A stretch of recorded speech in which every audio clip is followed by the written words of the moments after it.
Swinging a high drive into center field. It's at the wall. It is gone. Casas does it again. It's gone. It's into the bullpen. This game is tied. And he swings and rips one to center field. It's high. It's deep. It's back. It's gone. Sale winds. He fires.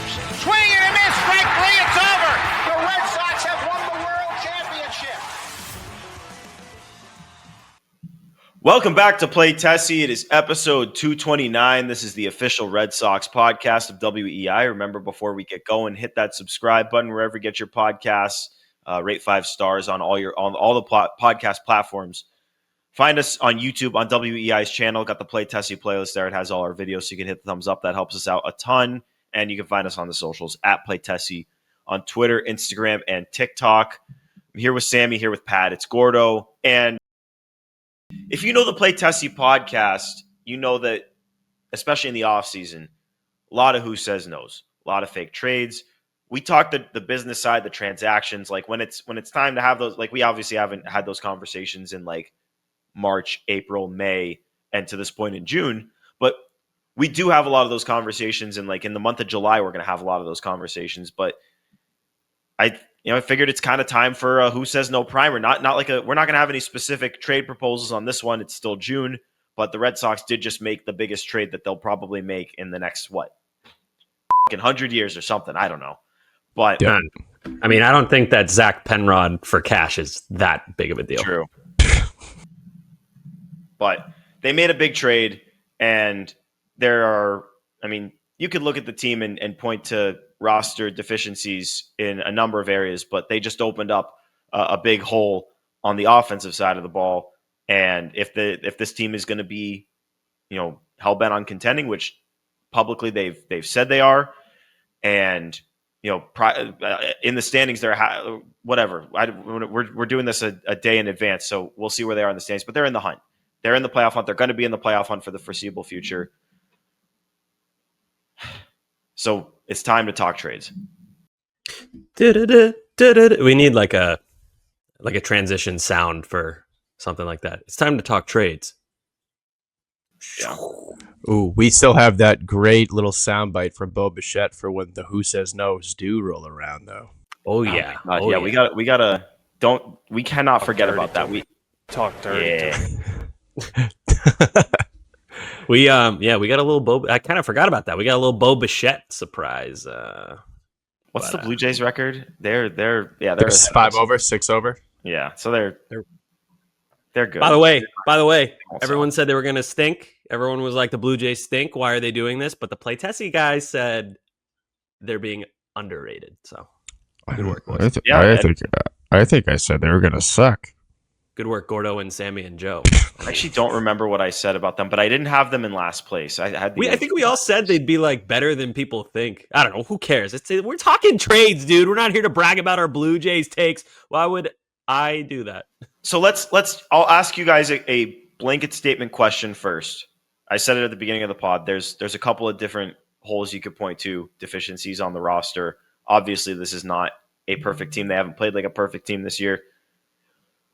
Where do you think the biggest need for upgrade is on this team, keeping in mind the guys that are coming back and keeping in mind what they have and keeping in mind what hopefully maybe some guys will be able to grow into, and maybe some guys, like if you want to say the bullpen, maybe your thought process would be, well, they've used Weissert a gazillion games and he's going to feel that at some point. So, Sammy, I'll start with you. If they could make one big trade for one big thing at the deadline, what is that to you? So, along with Zach Penrod, the Red Sox also moved Rafael Devers. Prior to that, I would have said I want a number 2, maybe a number 1, but a number 2 starting pitcher to follow Garrett Crochet if this team does make the playoffs. Now, without Devers, I think the need has shifted. Probably need a bat, ideally someone who is okay moving from the field to DH, depending on the situation. There's a few guys I have in mind at different spots on the field, both guys who have done what I just said, played DH, played the field. But that's my need for now. I think they need a middle of the order bat. I'm not talking like a superstar, but just a guy who could hit 3 or 4. You put some fear in the heart of the opposing pitcher and lengthens your lineup overall. That's my top need right now. I'm surprised you said that. Yeah, because I thought you were going to say pitching, and I was going to come back and say I think long term, yes, that. But long term short-term pitching, yeah. Long term pitching, absolutely. I think that's a no brainer in both bullpen and rotation, especially rotation. Just increasing the ceiling of that unit for the long term. Absolutely, but short term, just for 2025, I think there's multiple rentals or short term deal guys that the Red Sox could add for a reasonable price. That makes them a lot scarier as they head down the stretch.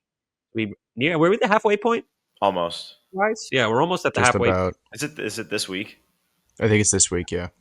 Yeah, so they're almost at the halfway point of the regular season, not the halfway point of the full season, including playoffs. But yeah, I think they need a little bit of thump. So when Bregman comes back, it's not just him and Yoshida coming back. They need some outside love. Pat, do you agree with us? Is it the bat, or are you looking pitching? I'm actually going to go pitching. I think, I think it's easy. I don't want to say to get swept up, but maybe take for granted how good the starting pitching's been the last 2 weeks or so. Crochet is Crochet. They're top 5 pitcher in the league. Like, what you got with him. Giolito overall the past 2 weeks has been good. He's a guy where water's going to find its level. I don't expect him to be quality start every single time. So he'll kind of average out. Bayo is still a mixed bag. Really don't know what you're going to get with him. Walker Buehler is flat out bad. Since he came back from the IL, he has not been good at all. And before then, he was fine. And then you have Dobbins going down. Cutter Crawford's got some wrist stuff going on. He's getting an MRI. He's not going to pitch this year, is he? No, he's not. Right? No. And then you have Dick Fitz is on his way back up. Don't really know what you're going to get with him. He was really good before the IL. He had that weird extra rehab outing in Milwaukee, and he was what a stupid move that was. That was so stupid of the Red Sox. We don't want you to rehab at the major league level. God, that was dumb. Yeah. He said he learned from that, but at the same time, even though I think it was him who suggested it, the team can tell him, hey, buddy, this is what's going to be best for you. It's not on yourself in the spot. Not on you got to figure it out. So stupid. So you have him who's going to be in the rotation for at least the foreseeable future. Tanner, who knows? He threw the other day in AAA. He wasn't pretty. And when I say they need a starting pitcher, I don't mean go out and trade for Skeens. They just need something that is going to give you quality innings and be something reliable when playoffs roll around, if they make it. They need a veteran there. They need a guy who can slot in right behind Crochet, and more or less, what you're going to get. So whether it be, I don't want to say a lot of names, but there's plenty of very good veterans out there who should be available. Some you're kind of hoping are available because they're on middling teams. But the second that opportunity comes up, there is no reason they should not be hyper aggressive in getting a stabilizer in that 2-hole. Yeah. I mean, the thing is, like I said earlier, the long-term need here is someone to be your number 2 starter. I think the Red Sox have a lot of good starting pitchers in their system that are I'm not even talking about prospects. I'm talking about guys who can be middle to back of the rotation guys, but you don't necessarily have that guy who you're sure can be the number 2 starter, save for this year, even next year. There's no guy in the organization right now beyond Crochet that you're yep, this guy sure bet today is going to be that number 2, and he's going to start the second game of a playoff series. He's going to start the second game of the season in 2026. That guy doesn't exist. To me, the long-term need is there. The short-term need is with the offense. And where I would be willing to, if I were the Red Sox, invest in maybe a dump situation, not in the sense of you're taking on a bad contract for a bad player, but in the sense of not every team is going to trade for a guy making for instance, when the Red Sox traded Rafael Devers, there wasn't going to be a big market for the player, even though he's one of the best players in the league, but he's making a shit ton of money. So not every team is going to want to take that on. Guys who are making $20 million a year teams are going to run into the same issues with limited markets there. I think I don't want to. The guy I keep coming back to, and I don't know if he's going to be available, but the team he's on, let's see, are they still under 500? Yeah, they're plenty under 500. 6 games under 500 as we record this. I keep coming back to Matt Olsen. Greg Breslow kind of let it slip in his press conference after they traded Devers. Like he said, we could be looking for things and we're looking for a long-term solution at first base. And he let it slip that, but Casas could be a long road back. It's like he kind of made it clear they are looking for offense and they're looking long-term at first base. Even though the Red Sox have Triston Casas, that's something that they'll look into. And to me, the Braves, I mean, this is now the second straight year where that roster is just not performing. And in those scenarios, like generally you try to get younger. And Matt Olsen maybe could be a guy where they could look to move him. He's not quite been the guy that he was in his prime, but he's been playing his best baseball of the year of late. I think he'd be a good bat for the middle of the order, plays really good defense at first base. Like, good player to get, not perfect. He's not Rafael Devers. I don't think you're going to get a player of the caliber of Rafael Devers, but whether it be him or whether it be one of these rental first basemen, like you could talk about Josh Naylor with the Diamondbacks. You could talk about Ozuna. Rhys Hoskins with the Brewers. If you wanted to go DH, you could talk Ozuna with the Braves. Like Hoskins, I'm kind of out on Hoskins. Ozuna from the Braves. Dude, so Olsen, that's a huge move if the Red Sox go for Olsen. And it would be sick. I mean, Olsen's unbelievable. He's one of probably the second best first baseman, second or third. Like he's great, plays good defense. But here's the issue: money wise, 2025, his age 31 season, $22 million, and it's the same all the way up until 2029, his age 35 season, followed by a club option for $20 million. So that's not the worst. No, it's not terrible, but that's a big chunk of money. And as stupid as it is in a sport without a salary cap, this does affect the way the Red Sox operate. So, but it also impacts the way the Braves operate, and it's going to impact the return they get. Like that's why I'm so in on this, is because the money, if you're taking it on, which they can afford. I'm saying in the future when they're trying to add other pieces or extend guys, the Olsen money, even though it's not like a debilitating amount, it's still a pretty good chunk. So it's just worth considering. And do you want to be locked into a guy's age 31 to 35 season? Generally, no. But a guy like Olsen, the way he plays, I could see him aging well. But that's a big swing for this young Red Sox team to take. I'm not saying it's right or wrong. That's one I need a long time to think about that. And it also, to me, I think that means the end of Triston Casas. There's no way that they're going to roster 2 first base only, unathletic, very slow guys on the same roster. I just can't. I'm not saying that's right or wrong. I just can't see the Red Sox doing that with how they've talked about Yoshida has to be able to throw. We need him to be able to move around.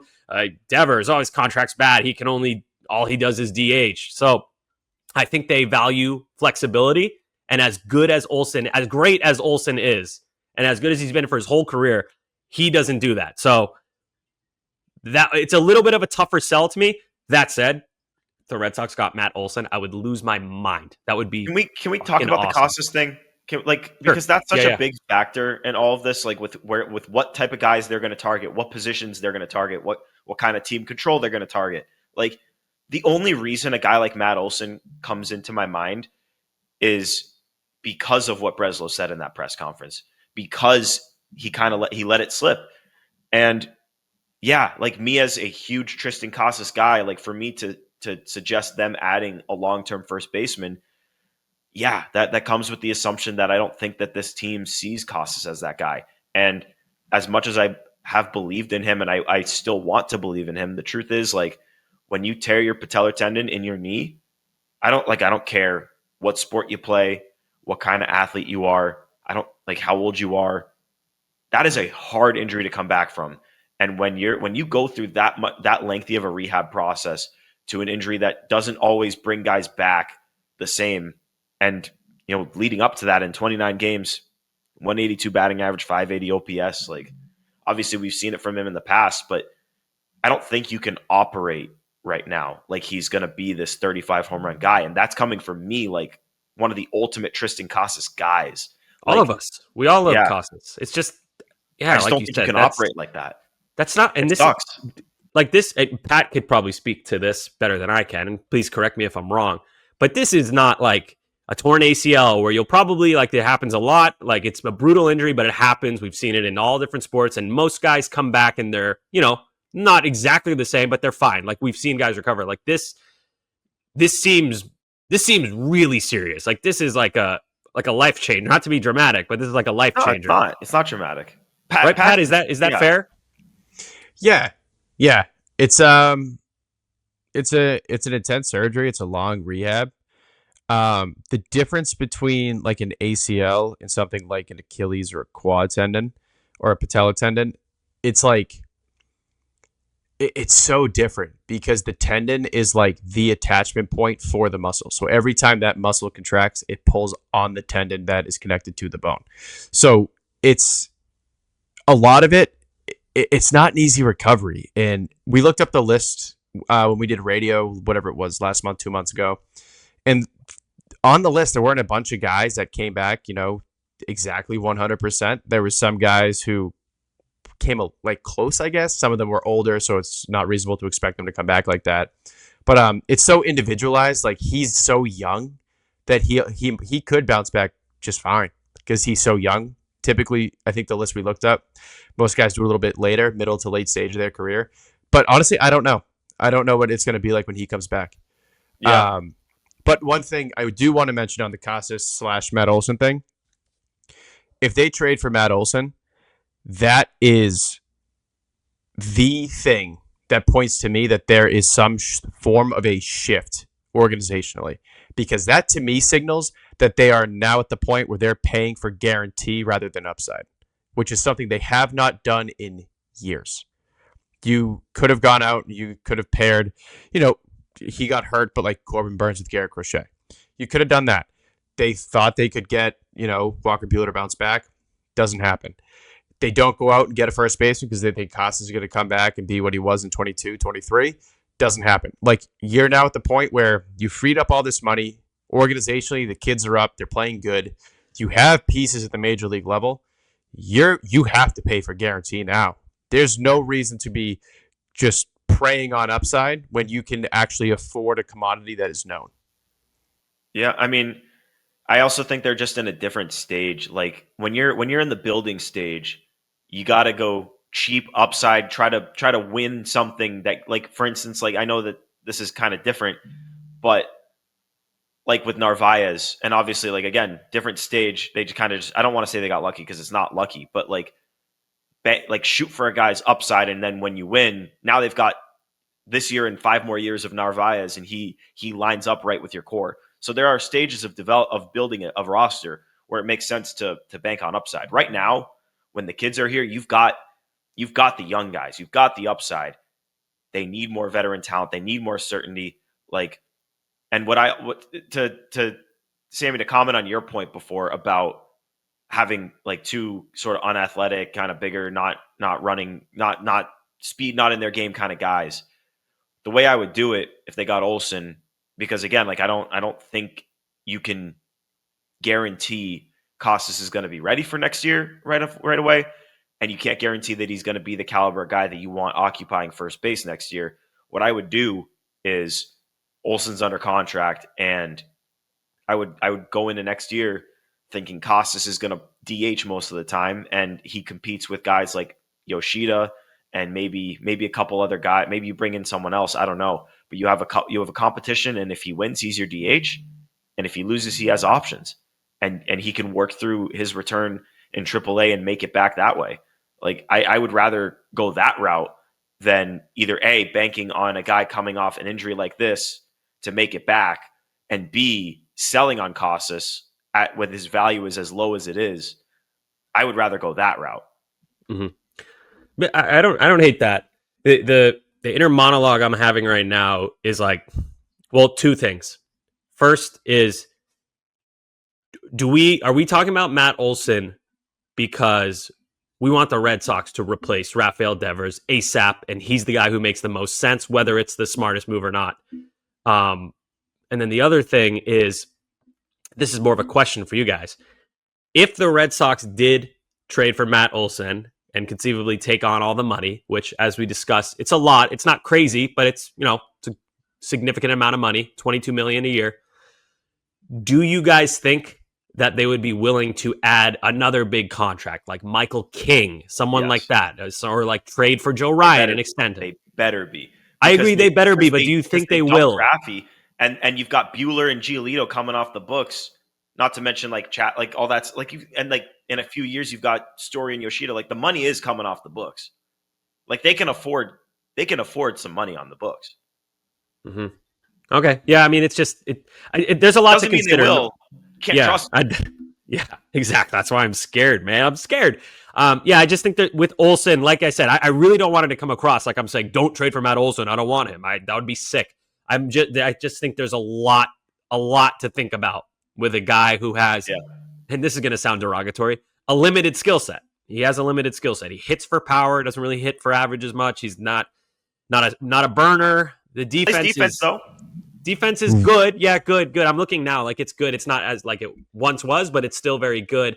And then I think the biggest thing is you'd be getting his age 31 through 35 or 6 seasons. So does the regression happen? Does he age like fine wine? I would lean towards him aging well, but that's not a guarantee. So that's all I'm saying. There's a lot to think about when it comes to Matt Olsen, and I think it's a pretty significant risk if they make that trade. And we haven't even talked about what would be going to the Braves. I don't think it wouldn't be crazy that crippling because of the money. That's the benefit of the money, but still, it would be something. So here's the reason that my head goes to Matt Olsen, because there's kind of 3 avenues here. It's either take on salary of a guy who there's some baked in risk, like with Olsen, with the age factor, and he's a first baseman and the bigger guy. Like I get it. Then you could say, oh, they should trade for Tatis, they should trade for Acuna, like they should trade for, I don't know, like Bobby Witt or Corbin Carroll, like stuff like that. And it's like, yes, I would love for the Red Sox to trade for these guys, but teams don't. I know the Red Sox just traded away their superstar, but teams generally, when their superstars are under team control for a while, they generally don't trade those guys away. The third factor is the lack of star power on the free agent market in the coming years. Not even just like Kyle Tucker's a free agent.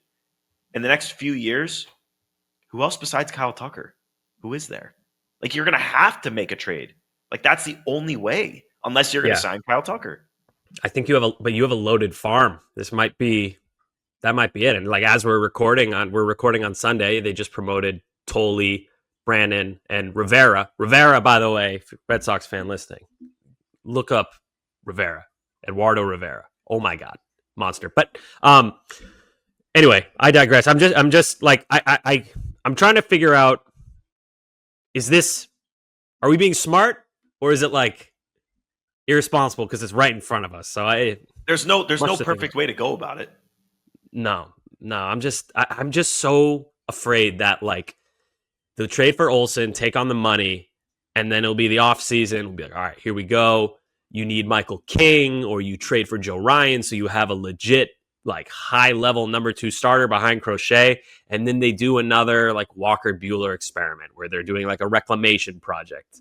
And they're like, well, we've spent a lot of money, blah, blah, blah. We're trying to stay under this tier of stupid bullshit they give us or don't give us, and we have to figure out on our own.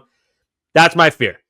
Just pondering on it. And we're going to talk about this a lot. I'll have to eventually give a take on how, like, my final decision on this. But right now, I'm kind of like floating back and forth between like, yeah, Olsen would be good, or nah, probably not the right time.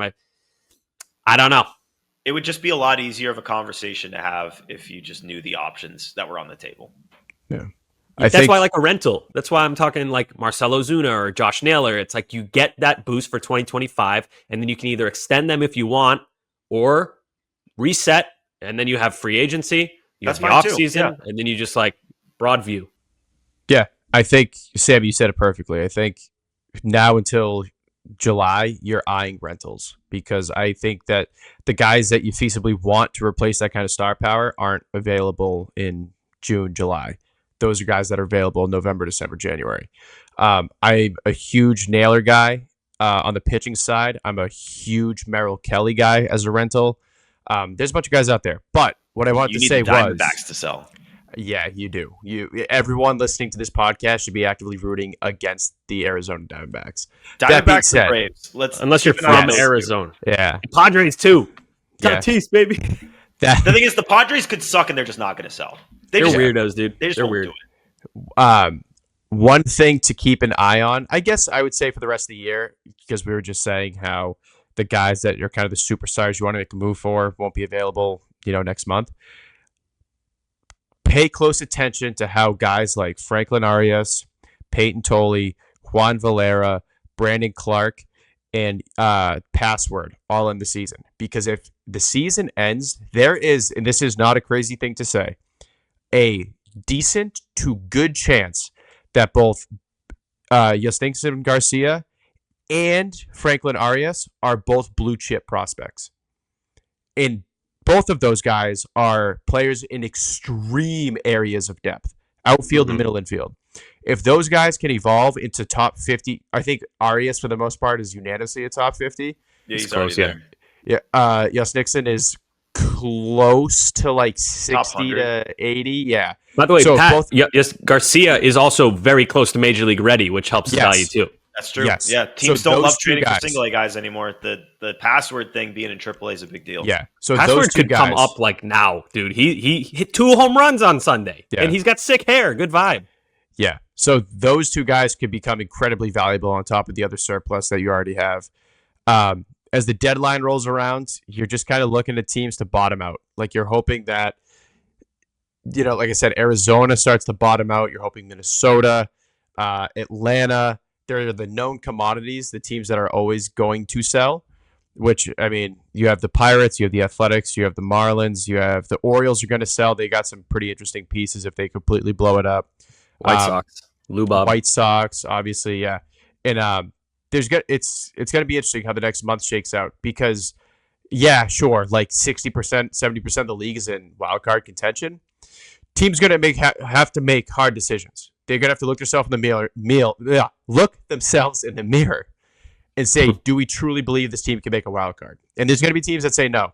And you got to hope it's Atlanta and Arizona predominantly, and ideally Minnesota, that all say, you know what, it's not our year, sell off. Because that is where you can make the big splash for the short term. Long-term splash, big moves, that's this offseason. But you need pieces for the rest of the way. I would love for any rentals they get to be making legitimate money because the issue with the trade market with the new playoff format is that so few teams want to punt on a year at the end of July. And so many teams are in on buying. The reason I want to target guys who are making a lot of money, A, is because the Red Sox can afford to take it on. But B, it can take away some of those, I don't want to say small market teams, but small market teams that are in contention that don't want to add a guy who he was making 20 mil to start the year. So you're at like what? 6 or 7 mil for the rest of the year. They don't want to do it. So Can I throw a name out there? yeah. All right, Gordo, I mentioned this guy's name earlier. What do you guys think of Brendan Donovan, Cardinals? He's a utility gold glover, which is cool and extremely useful. Bats left-handed, low 800s OPS, doesn't strike out. Good all-around player. What do you think about, like, he doesn't make a lot of money either. By the way, he's born in Germany, which is interesting. So sick defender, a guy who can bat high in your order because he gets on base a ton, high OPS. You could send here's a weird way to use the money. Send Trevor Story, pay all the money, get him off the roster, and then send them a good prospect like Yastingson or someone. I think that makes sense. I'm trying to look at him right. He won the utility gold glove?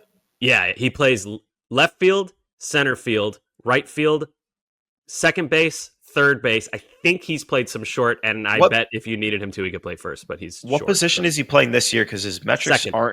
aren't good defensively now. He's a second baseman mostly. My only issue with it is that I lean towards this team doesn't have middle of the order pop, and he doesn't solve that. Like his career high is 14 home runs. He's a really good player, but Just trying to think like a guy who I'm trying to think like how do you get rid of Story? Like how do you this actually the more I talk about this sounds more like an off-season trade. I was just about to say yes, that. I was just gonna say the same thing. Yeah, Maybe more of an off-season guy, but Like still, right I really now- like Donovan. The Giants should trade for Brendan Donovan. They have nobody at second. Right now, the Red hey, Sox. they have Tyler Fitzgerald, who's a great sacrifice bunter. So you watch Christian Koss. I miss Triston Casas on playing for the Giants. Me too. No, what the Red Sox need this year is like their version of like the Braves Jorge Soler trade in 21. Like you don't need to like find your middle of the order staple necessarily. Like if it's there, take it. But like truly, if it's Marcell Ozuna, That's like, my guy. I think I'm an Ozuna guy. Ozuna and Chapman on the same team. Well, we don't have to talk about that. Come on.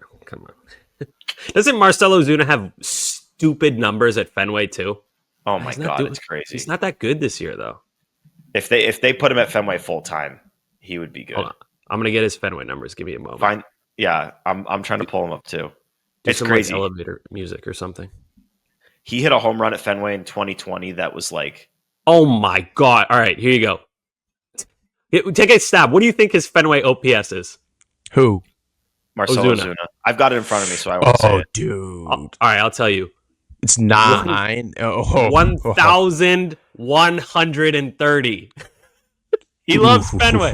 Holy shit, man. And I know he's not great this year. Like, he's still really good. Not to, crap on his numbers. 807 OPS, 125 OPS plus. That's still very good.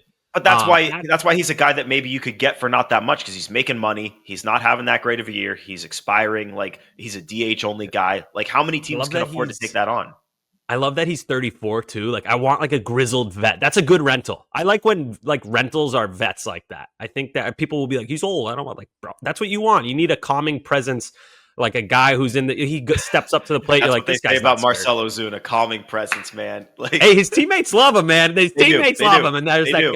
You know what? I wonder if the Red Sox were to trade for him. I wonder if that guy who dresses up as him, who looks like him and goes to Braves games, I wonder if he'd come to Boston. That'd be a good interview. Oh my God. All right. Anyone have any final thoughts or enough said or anything before we go?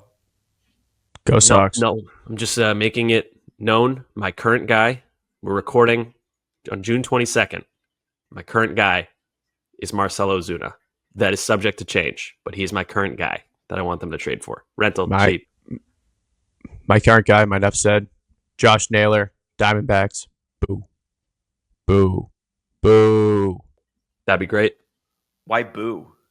Because I want them to lose, Gordo. Oh, you're booing the Diamondbacks. I thought you were booing your guy.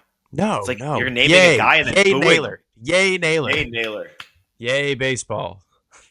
Oh, Yay. ready. I got it. Ready? Hey, baseball. There we go. There we go. Mike, I don't want to lock myself into a guy yet. I've been talking up Matt Olsen a lot, but I think I should pick something more realistic, like a rental to be. No, it's not a lock. So, It's not a lock. I shouldn't have said lock. It's like look, this is where I'm sitting right now, but I might move. all right. I mean, I love Matt Olsen. I gotta pick someone that I know is on the trade market. I don't know about that. We'll see. Hopefully he is because I like the player. Always have. Really did not want him to go to the Yankees back when they thought they had him, and glad he didn't. But that's going to do it for episode 229 of Play Tessie. Appreciate you guys tuning in. Remember, hit that subscribe button wherever you get your podcasts. Rate 5 stars. Find us on YouTube on WEI's channel. Hit the thumbs up on all the videos. Find the Play Tessie playlist there. It has all of them. And then find us on the socials at Play Tessie on Twitter, Instagram, and TikTok. For Sammy, for Pat, for Joe producing, it is Gordo here for Play Tessie episode 229. There will be more Who Says No's, especially coming up in the month of July. We will have a lot of them for you.